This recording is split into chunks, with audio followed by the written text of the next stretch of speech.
Hello again, grade 7s. In today's lesson, we are going to continue to look at and analyze patterns.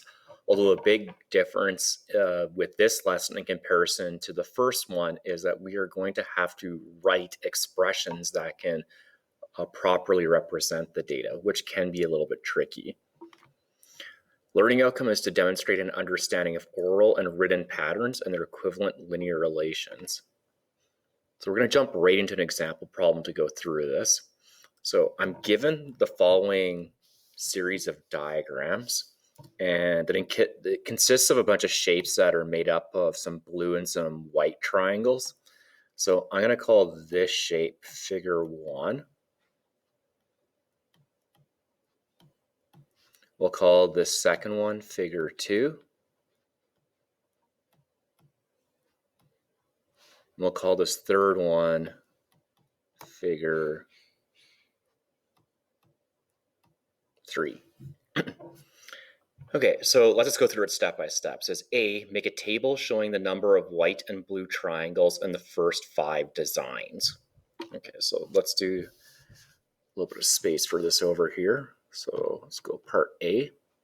Okay, so we're going to make a table of the following headings. So we will have the figure, let's say the figure number.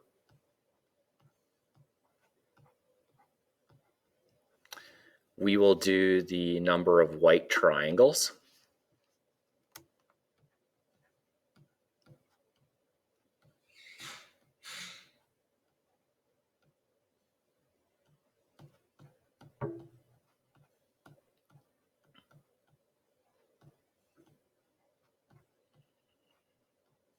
And we'll do a third column heading with number of blue triangles.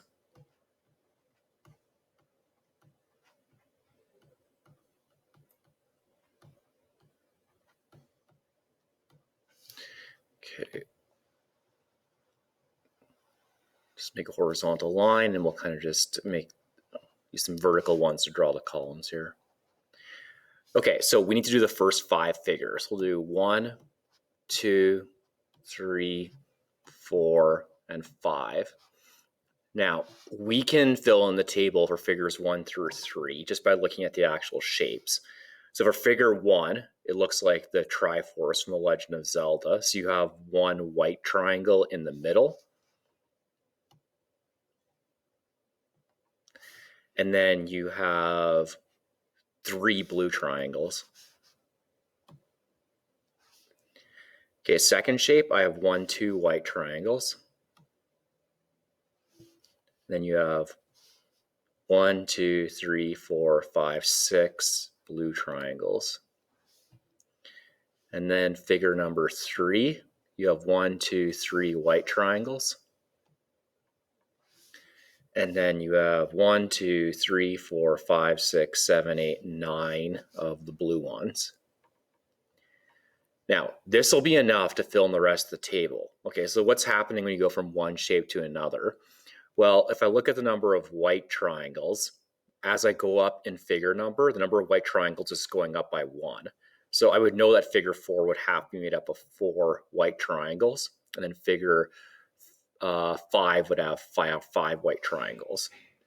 What's going on with the number of blue triangles? Well, to go from one shape to the next, you're just adding 3 every single time. So figure 4 would have 9 plus 3, which is 12 blue triangles, and then add another 3, and then figure 5 would have 15 of them. Okay, so that's my table of values for part A. Now, part B says describe the pattern for the number of blue triangles in relation to the number of white triangles. Okay, so what's the connection? Like if I were to go from number of white triangles to blue triangles, what am I doing in every single shape? So what operation would I use to go from white to blue, white to blue, white to blue, white to blue? Okay, so we're going from 1 to 3. So if I have 1 white triangle, I have 3 blue triangles. So there's really 2 operations you can look at. It's either I'm going to add 2 I'd have 2 more blue triangles and white triangles. We're going to multiply by 3.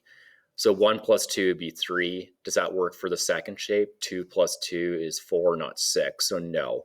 So basically, for every shape, if you take the number of white triangles and multiply by 3, 1 times 3 is 3, 2 times 3 is 6, 3 times 3 is 9, 4 times 3 is 12, and then 5 times 3 is 15.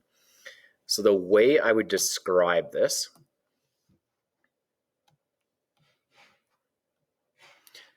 is I could say starting with 1 white triangle,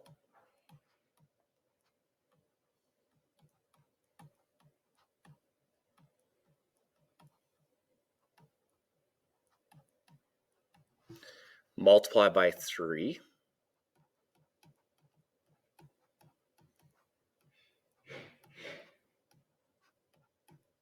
to get the number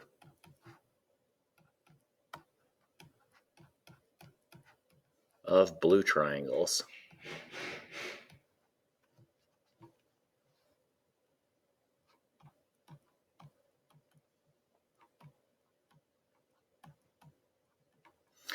That's one way you could describe the pattern. I mean, it does say in part B describe how you could get the number of blue related to the number of white. There's a couple other ways I could describe the pattern though. So I'll put this in brackets because it's not really asking for me to describe it in this way. We could also just describe in terms of what's happening in white triangles and you go from one figure to the next. So what's going on just with the white triangles. So if you start with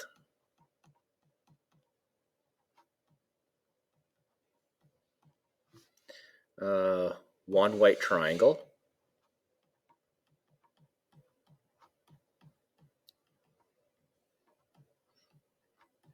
how are we getting to the number of white triangles in the next shape? Well, we're just adding 1. So we'd say starting with 1 white triangle, add 1 white triangle,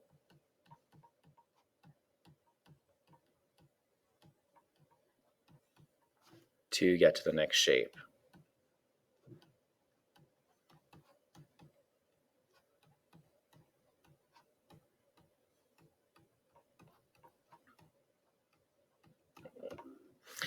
How about with the blue triangles?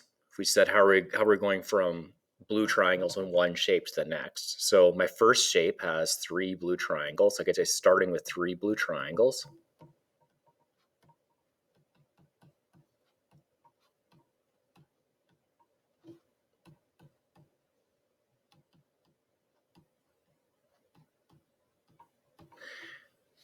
What are we doing to get to the next number of triangles in the next shape? We're just adding 3. So I could say add 3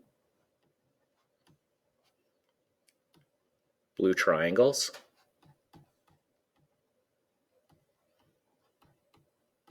to get to the next shape.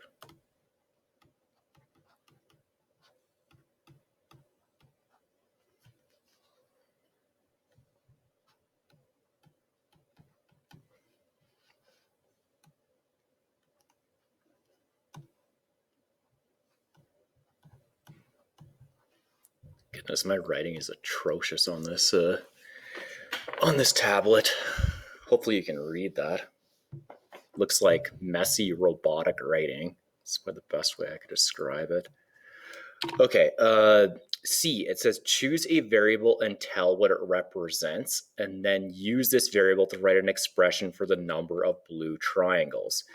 Okay, what this really means is we need to build a mathematical equation that is going to allow me to calculate the number of blue triangles from white. So we need to establish some variables first. So any equation, like for example, circumference is pi times diameter, C and the diameter are variables. They represent circumference and they represent diameter. Now we're gonna have to make our own equation that's going to work here. And this is where it gets a bit tricky. Okay, so let's pick some variables first. We'll say let W equal the number of white triangles.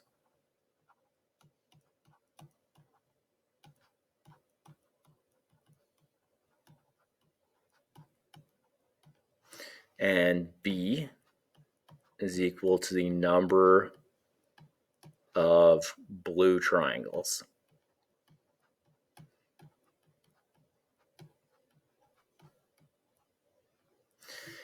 Okay, so I want an equation for B that's going to allow me to calculate the number of blue triangles. Okay, let's see if we can figure this out. Let's go back to our table to help out. Okay, in my table up here, the number of white triangles is W, and the number of blue triangles is B.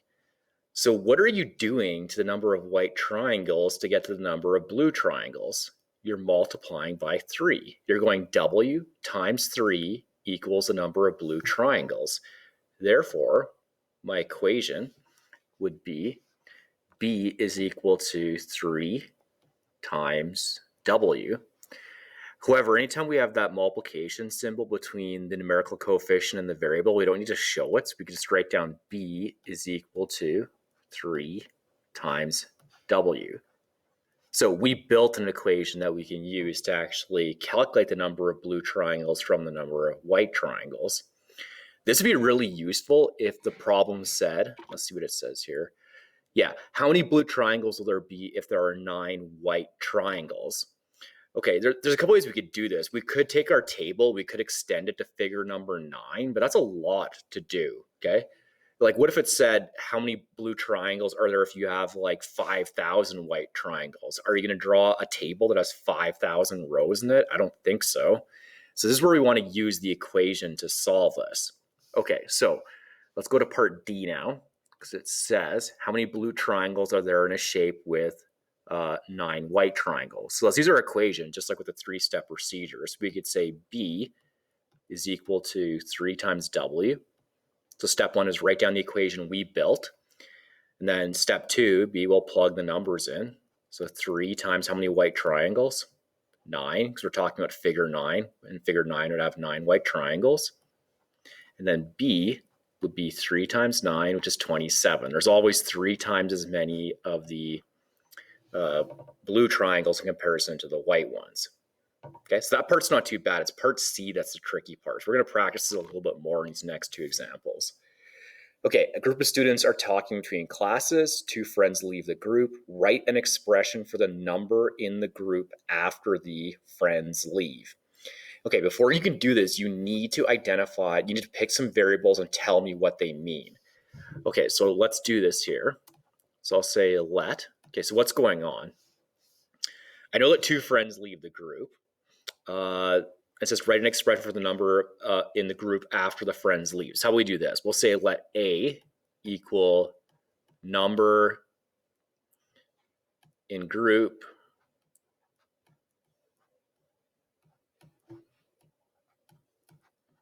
after the friends leave.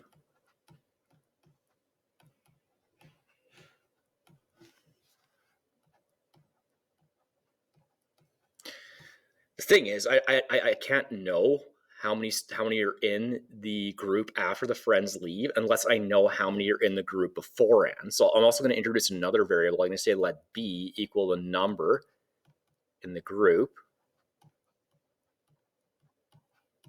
before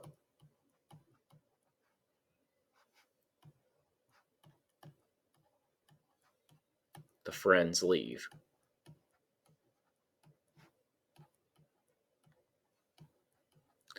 Okay, now I want an equation for A. So what would A be equal to? We kind of got to talk it out. So what's going on here? The number of people in the group after would be the number of people in the group before minus 2. If 2 people leave the group, then that's going to be subtraction. So I could say A is equal to B minus 2. Now, if you wanted to, you could check this to make sure it actually makes sense. So, like, let's say, for example, that the number of students beforehand was 20. Okay, so you have 20 friends in the group beforehand. So my equation would tell me that A is equal to B minus 2, which would be A is 20 minus 2. Therefore, if I had 20 in the group beforehand and 2 left, then I would have 18. Okay, so that does make sense. So even though the question didn't tell me to perform a calculation, I can actually take your equation and just plug in some random values and see if it does work. And again, the A and the B are called variables because we don't know the values. Like they can be different values depending on the problem. Just look at our equation for circumference and diameter. Some questions might have a circumference or diameter of 5 centimeters. Some of them might have a diameter that is 10. It's variable, hence why we call those letters variables. They change. Okay, 3. You walk into a store to buy 4 boxes of cereal. Write an expression for the total. I'm going to say the total cost of 4 boxes of cereal. Okay, we need to identify our variables again. So we're going to say let's say let C equal the cost of 1 box.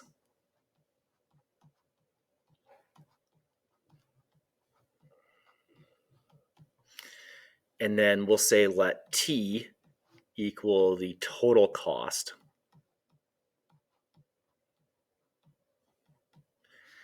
Okay, so if you knew the cost of 1 box, what would you do to calculate the total cost? Well, you take the cost of 1 box and multiply by 4 because you're buying 4 boxes of cereal. So for example, the cost of 1 box is like $5. You'd take the $5 and multiply by 4 because you bought 4 boxes.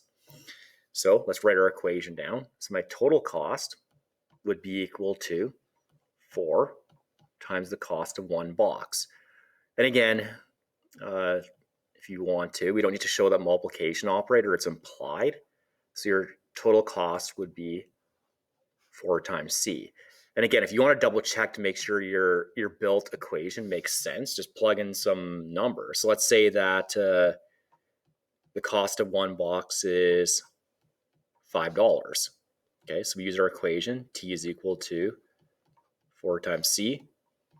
T is equal to 4 times $5. T would be 4 times 5 would be $20. Does that make sense? Yeah. Okay, if the cost of 1 box is 5 and you buy 4 of them, it should be a total cost of 20. So again, if you just plug in like a random number for the variable, you can't test just to make sure that your built equation does make sense. Okay, so this is the hard part. Like analyzing the patterns isn't usually too bad. Writing a table of values not too bad. It's going to be the problems where you're asked to write an expression or an equation because you're going to have to introduce some variables, write the equation, and kind of just test it to see if it works. You might need to do a bit of trial and error to kind of get the hang of it until you finally like fine tune your equation so it does make sense. All right, so you can complete the assignment on MathLink 7, page 361, numbers 4 through 7, and I will talk to you in the next lesson.